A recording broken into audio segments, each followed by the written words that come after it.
መንግስት ለማክሮ ኢኮኖሚ መነቃቃት የሰጠውን ትኩረት ተከትሎ በርካታ ማሻሻያዎች ተደርጓል። በዚህም የፋይናንስ ተቋማት በካፒታል ገበያው ተሳታፊ እንዲሆኑ እየተሰራ የሚገኝ ሲሆን የኢትዮጵያ ሰነደ መዋለ ንዋዮች ገበያም አዳዲስ ተቋማትን አባል እያደረገ ይገኛል። በዛሬው ዕለትም አዋሽ ካፒታል ኢንቨስትመንት ባንክ አክሲዮን ማህበርና ገዳ የሰነደ መዋለ ንዋይ አከናዋኝ አክሲዮን ማህበር በይፋ አዲስ የግብይት አባላት አድርጎ እውቅና ተሰጥቷቸዋል። በሁለቱም ተቋማት ላይ የምናየው የዝግጅት እስከዛሬ ደግሞ በተለይ ከኛ ጋር ጎን ለጎን ሆነው ሲሰሩ የፓርትነርሺፕ ኤሌመንት ከፍተኛ ነው።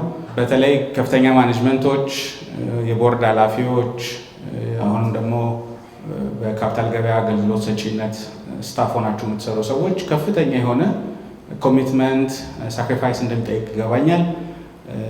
የኢኮሲስተሙ ገና ጀማሪ በመሆናችን ምክንያት ጊዜ መውሰድ የሌለባቸው ነገሮች ጊዜ ሲወስዱ አብረን እየተማረን ያደግን ይመስለኝ።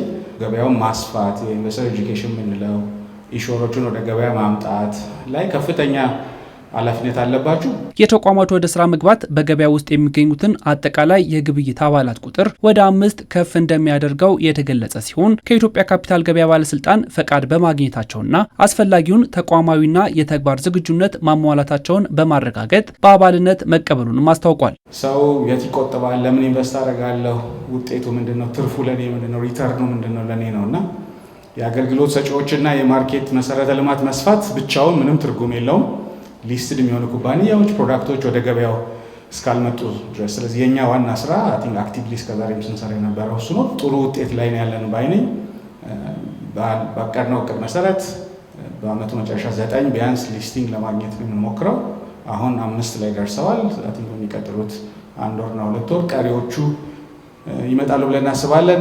የአዋሽ ካፒታል ኢንቨስትመንት ባንክ አክሲዮን ማህበርና ገዳ የሰነደ መዋለ ንዋይ አከናዋኝ ወደ ገበያ መምጣት በገበያ ውስጥ ያለውን የግብይት አከናዋኞች የስራ ሂደት እንደሚያጠናክር ተምኖበታል። ወደ ገበያ የተቀላቀሉት ሁለቱ ተቋማትም በዘርፉ የሚጠበቅባቸውን ለመወጣት ዝግጁ መሆናቸውን የገለጹት ከመጀመሪያው ጀምሮ ሴቲንግ ዘ ኮንቴክስት፣ ኤክስፔክቴሽኑን፣ ሮድማፑን እነዚህን ሁሉ ነገር በማሳየት የነበረው ድጋፍ በጣም ትልቅ ነው።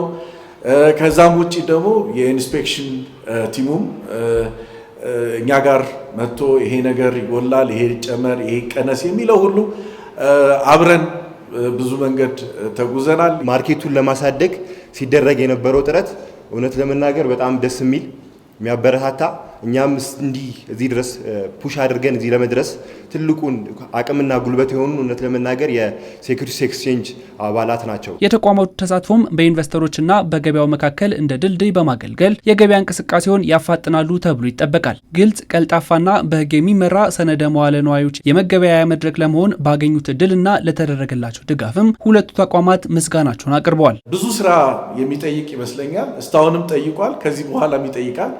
ያ ደግሞ ስራ ኤኤስኤክስ ጫንቃ ላይ ነበር፣ በደንብ ሸክሙ ነበር። በየቦታው አሁን በየክፍለ ሀገሩ እየተዞረ የኢንቨስተርስ ኤጁኬሽን ፕሮግራም ይካሄዳል። ያንን ሁሉ ሊዲንግ ሮሉን ወስዶ ያካሄደ ያለው ኤኤስኤክስ ነው። ከዚህ በኋላ በተወሰነ ደረጃ መቼስ እናግዛለን ብለን እናስባለን። ከዚህ በኋላ የሚኖርብንን ስራዎች በአግባቡ ተወተን ቅድም የተባሉትን መልእክቶች በአግባቡ ተወተን ትልቅ የሆነ ማርኬት ለኢትዮጵያ ብቻ ሳይሆን ለምስራቅ አፍሪካና እንደ አፍሪካ ምልክት ምሳሌና ጀማሪ ሆኖ ትልቅ ቦታ ላይ የደረሰ ማርኬት የሚል ስም ይዘን መምጣት እንፈልጋለንና እዛ ላይ ደግሞ እኛም የራሳችንን አስተዋጽኦ ለመወጣት ትልቁን ድርሻ እንወጣለን ብለን እናስባለን። የኢትዮጵያ ሰነደ መዋለ ንዋዮች ገበያ በኢትዮጵያ መንግስትና የውጭ ባለሀብቶች እንዲሁም በግሉ ዘርፍ ጥምረት የተቋቋመ የመጀመሪያውና ብቸኛው የተደራጀ የሰነደ መዋል ገበያ መሆኑ ይታወቃል።